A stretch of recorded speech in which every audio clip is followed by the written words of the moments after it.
My name is Melissa. I'm Cody's mom and Alyssa's nana.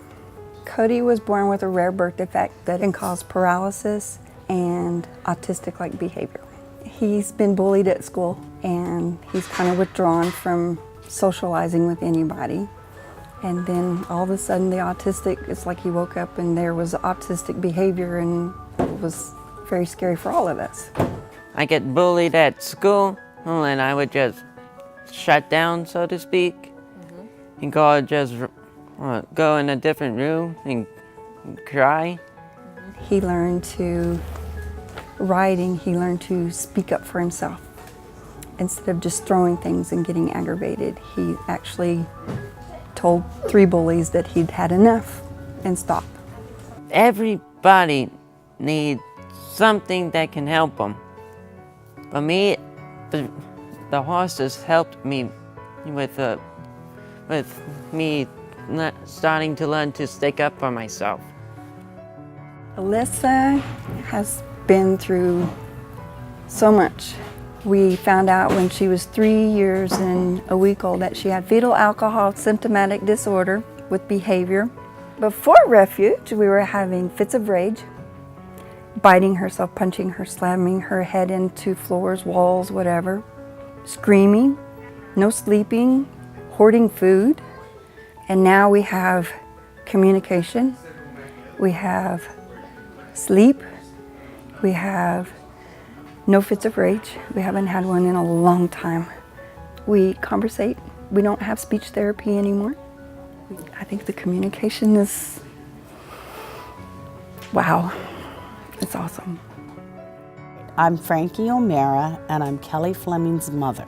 She was injured in 2009, November 22nd. She was hit by a semi-truck, an 18-wheeler. She was in a coma for 3 months.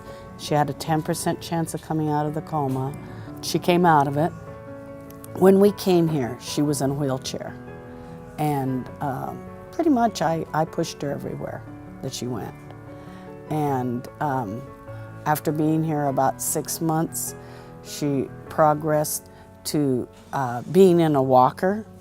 Now in the past month, maybe a little more, she has decided to use the walker less and less. We bring it with us, but I hold her hand and she walks. She walked the MS walk, and she walked over half a mile just holding her therapist's hand.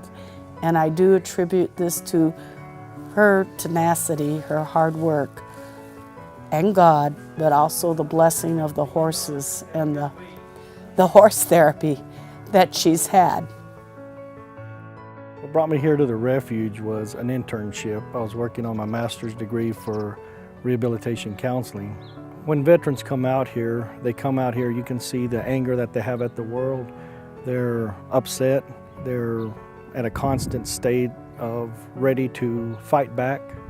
And some are just downright depressed. Most of them come and they say that they haven't slept in a long time, that when they do sleep, it's only an hour or 2, and it's being interrupted because they're waking up from the nightmares, the anger, the depression, the isolation.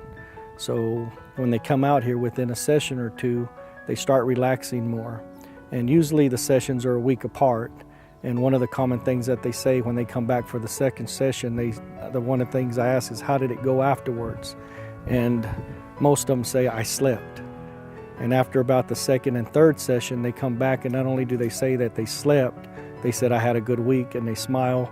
Some talk about how they were able to do stuff that they weren't able to do again, that they start talking about enjoying life, that they're finding their purpose again.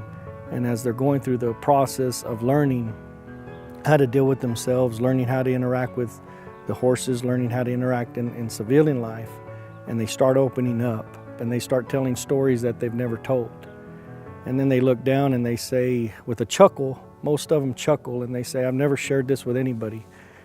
And to find an individual to share that with is overwhelming.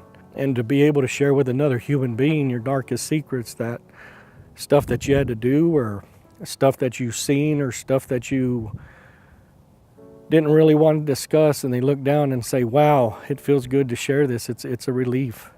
And it's like letting off steam. But thinking of every veteran that came by and was able to open up and say that.